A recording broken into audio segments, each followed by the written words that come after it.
The wind came down from the highlands like a warning, whispering through the pine forests and across the dark waters of Loch Linhey. It was the kind of cold that didn't just sting your skin, it sank into your bones, quiet and merciless. The year was 1349, though few could read the date even if it were carved into stone.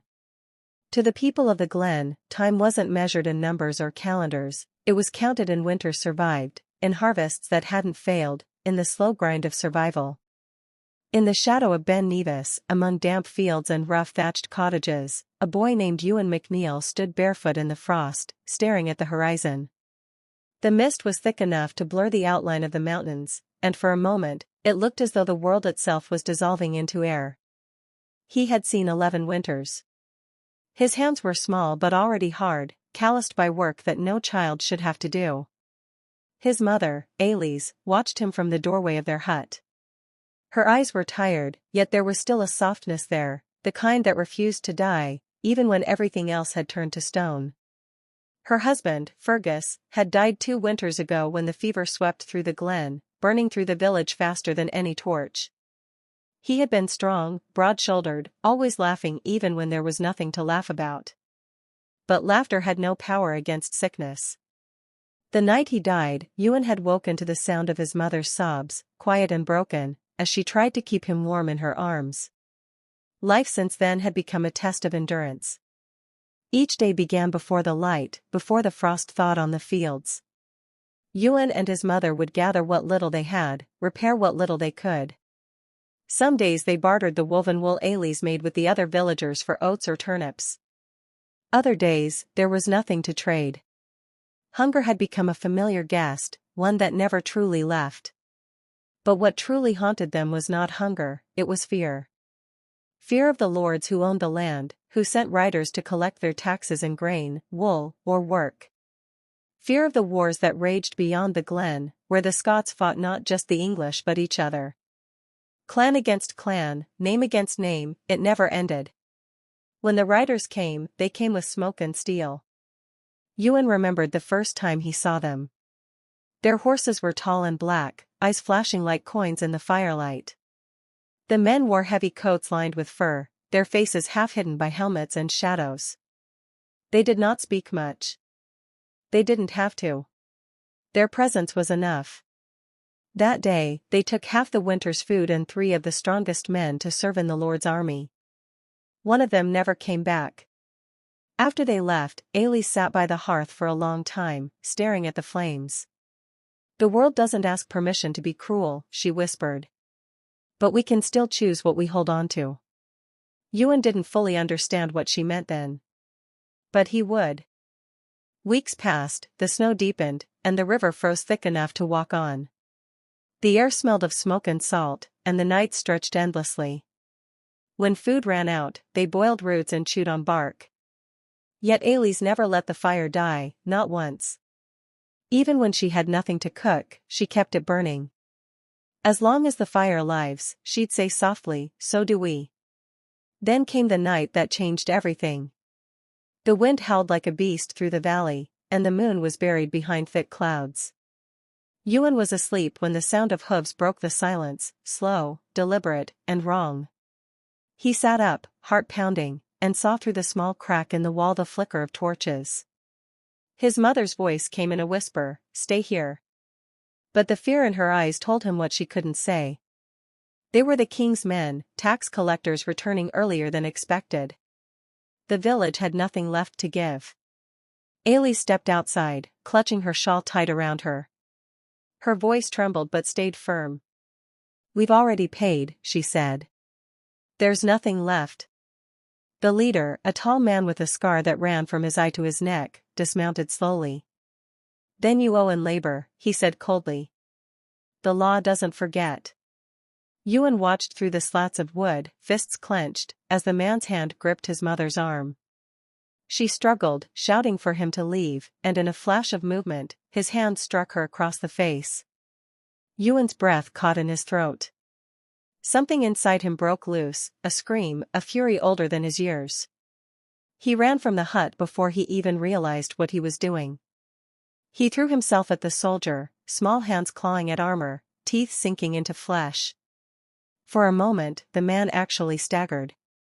Then came the blow, a heavy boot to his ribs that sent him sprawling into the dirt. He heard his mother scream his name, then another strike, and everything went dark. When Ewan woke, the world was silent. The torches were gone. The snow had fallen again, covering everything in a cruel kind of peace. His body ached with every breath, but the pain was nothing compared to the emptiness beside him. The hut was half burned, the roof caved in. His mother's shawl lay in the ashes, torn and blackened. He called her name until his throat went raw. But the glen only answered with wind. He sat there until dawn, shaking, staring at the rising sun. The cold was merciless, but he didn't move. Not until the light touched her shawl, that single piece of fabric fluttering in the wind, did he finally stand. He took it in his hands and pressed it to his chest. And in that moment, something inside him hardened. He didn't cry. Not because he didn't feel pain, but because crying wouldn't change what had been done. He understood then that survival wasn't a gift. It was a decision. He gathered what little he could from the ruins, a rusted knife, a half-loaf of bread, and his mother's shawl. Then, barefoot and hungry, he began to walk toward the mountains. He didn't know where he was going, only that he couldn't stay where death lived. The first night alone in the wild was worse than he imagined. The forest was alive with sounds, the crackle of branches, the distant call of wolves. He found shelter beneath a fallen tree and clutched the shawl tight, whispering her name like a prayer. The next day, he followed the river north, drinking from its icy surface. Days turned to weeks. He learned to catch fish with his hands, to trap rabbits, to move silently through the woods. The boy who had once trembled in the shadow of men was learning the language of the land. It was cruel, yes, but it was honest. Nature didn't lie. It demanded everything and gave nothing freely, but it never betrayed. Ewan came across other villages, each one poorer than the last. He saw children with hollow eyes, mothers burying infants, old men too weak to stand. Disease had swept through the glens again, the Black Death, they called it. It didn't care for wealth or title. Lords and peasants alike burned in the same pyres. For the first time, the powerful felt the same fear that had long haunted the poor. He worked where he could, repairing fences, herding goats, digging graves. The people were wary of strangers, but his quiet strength earned their trust. Though small, he carried himself like someone who had already lived 2 lifetimes. One night, around a meager fire, an old man told him about the wars in the south, how the Scots fought for freedom, how the English burned villages and took prisoners. But freedom, the old man said bitterly, doesn't fill a belly. Ewan looked into the flames. Maybe not, he said softly. But neither does fear. That night, he dreamed of his mother again, her voice calling him from the mist. Keep the fire alive, she whispered. No matter what they take, don't let them take that. When he woke, he knew what he had to do. He would return to his village, not as the frightened boy who left, but as someone who understood the meaning of endurance. The journey back took months. The land had changed, where there were once cottages, there were now ruins. The plague had taken most of them. Only a handful of villagers remained, their faces hollow, eyes dim. But when they saw him, they recognized something familiar, not the boy who had lost everything, but the will to keep going. Ewan spoke to them quietly, sharing what he'd learned in the wilderness, how to trap, how to purify water, how to survive without relying on lords or taxes. He rebuilt the old huts with their help, using stones from the hills and timber from the woods. For the first time in years, smoke rose again from their chimneys. Life was still hard. Every day was a battle. But this time, the struggle carried meaning. They planted crops, raised goats, and defended themselves from raiders. And though Ewan never spoke of that night, the night the soldiers came, everyone knew. The pain was there. Unspoken, shared like the wind that passed through the glen. On the first spring morning after the thaw, Ewan climbed the hill overlooking the village. The sky was pale blue, the fields silver with dew. He held his mother's shawl in his hands, tattered and worn, and tied it to a stick. The fabric fluttered in the breeze, not as a banner of war, but as a symbol of endurance. Down below, children laughed for the first time in seasons. The air carried the smell of peat smoke and soil. And for the first time, Ewan felt something that had long been a stranger to him. Hope. Years had passed since the winter that had broken the glen. Time, like the wind, had carved deep lines into Ewan's face, though he was still young by count of years. He was no longer the boy who had once stood barefoot in the frost, watching his home burn. He was the quiet strength of the village, a man of few words, whose silence carried more weight than any speech. The glen had grown again, though never to its former self. The huts were sturdier now, rebuilt with thick stone walls and roofs lined with moss to keep out the rain. Smoke rose each morning from the chimneys like the breath of something living, proof that life, against all odds, endured. Ewan had taught the people what the wild had taught him, that nature, though cruel, offered lessons in survival. The rivers gave fish if treated with respect, the woods gave game if hunted with balance. Nothing was taken without purpose.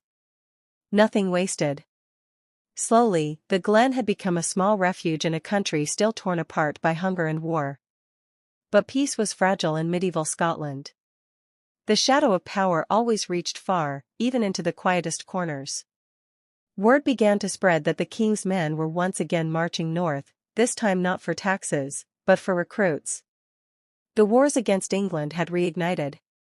Young men were being taken by force to fight for kings they had never seen, under banners they did not believe in. Ewan heard the news from a traveler one evening, a grey-bearded man who had walked for weeks through ruined lands. His clothes were torn, his eyes sunken, but his voice was steady. "They're coming," he said simply, staring into the fire. "They're taking every able man. The glens, the towns, no one's safe." The words fell like stones in silence. Around the fire, the villagers exchanged anxious glances. They had fought too long just to live. They could not lose it again. When the man had gone, Ewan sat alone, listening to the sound of the wind through the pine. He remembered the faces of those soldiers years ago, the cold eyes, the cruelty, the way they'd taken everything without remorse. He could not let that happen again. Not here. Not to these people. The next morning, before the sun had risen, he climbed the old hill overlooking the glen. The mist hung low, wrapping the world in pale silver. He could almost hear his mother's voice in the wind. Keep the fire alive. He made his choice. The villagers gathered as he spoke quietly. "We cannot run from what's coming," he said. "The land has tested us before, hunger, plague, cold, and we endured. We will endure this too. But only if we stand together." They began to prepare. The men carved spears from ash wood. The women gathered stones to build walls around the fields. Children were taught to move silently through the trees. They had no armor, no soldiers, no training, but they had each other. And that was something stronger than fear. Days turned to weeks. The tension thickened like storm clouds before rain. Every distant sound of hoofbeats set hearts pounding. One evening, as dusk settled, Ewan was walking by the river when he saw her, a woman cloaked in grey, kneeling by the water's edge. She was washing something in the stream, a strip of linen stained with blood. He approached quietly. "You shouldn't be out here alone," he said. She turned, startled, but her eyes were sharp. "Neither should you," she replied softly. Her name was Isla. She had come from the coast, fleeing a burned village. Her husband and brother had been taken by the soldiers months ago. She had walked for days with nothing but a sack of herbs and a will to survive. When the villagers took her in, she began helping the sick, tending to wounds, teaching others the healing ways she had learned from her mother. Ewan saw in her a strength that mirrored his own, quiet, enduring, and unyielding. She did not speak much of the past, and he did not ask. In a land where pain was a language everyone knew, silence often said enough. As winter crept close again, the riders came, just as the traveler had warned. It was early morning when the first horn sounded. The echo carried through the valley, low and dreadful. Men on horseback appeared on the ridgeline, black silhouettes against the pale sky. The villagers froze, watching. There were perhaps 10 soldiers, not many, but enough to bring fear. Ewan stepped forward. The others followed behind, silent but steady. The leader, a tall knight in chainmail, raised his voice. By order of His Majesty, the men of this village are to join the royal host. Those who resist will be punished. Ewan said nothing for a moment. His heart beat slow, steady. Then he answered, his voice calm but firm. We have no quarrel with the king. But we have no men to spare. We have fields to tend, mouths to feed. We will not go. The knight's expression hardened. Then you defy the crown. Ewan's eyes didn't flinch. We defy hunger. We defy death. We do what we must to live. The knight's hand went to his sword. You'd risk your lives for this patch of dirt? Ewan looked back at the faces behind him, tired, scarred, but alive. He turned back. It's not dirt, he said quietly. It's home. The soldiers advanced. The villagers didn't run. They lifted their crude spears and axes, forming a half-circle around Ewan. The standoff hung in the air like a held breath. Then chaos broke. Steel met wood, screams echoed through the glen, and the world turned red. The villagers fought with the desperation of people who had nothing left to lose. Ewan's arms burned, his breath ragged, but he did not stop. He remembered every face they had taken, every fire they had lit, every mother who had cried. When it was over, the ground was littered with bodies. The soldiers were gone, those who could still ride fled into the mist. But the victory was not clean. Many of Ewan's people lay wounded, and 2 were gone forever. That night, the glen burned torches not in fear, but in mourning. The air smelled of iron and rain. Isla tended to the injured, her hands steady even when her eyes trembled. When she came to Ewan, she said nothing, only placed her hand on his arm, a silent acknowledgement of the weight he carried. Days turned to weeks again. Winter settled heavy and quiet. But the soldiers did not return. The glen had become a whisper in the Highlands, a place where common folk had stood against the king's will and lived. It wasn't defiance born of pride, but of survival. In the long dark months that followed, something unexpected grew, not just crops, but connection.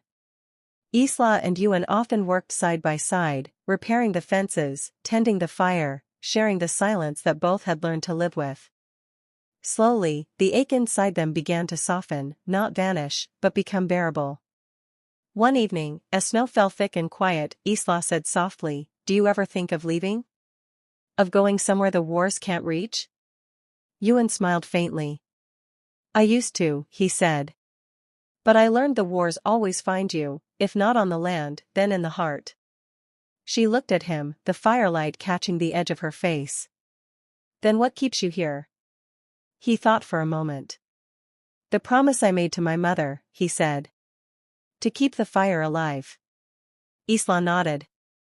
"Then maybe it's not just your promise anymore." The seasons turned again. Years passed.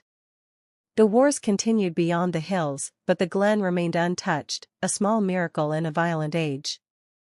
Travelers sometimes came seeking shelter, drawn by rumors of a hidden valley where people lived by their own rule.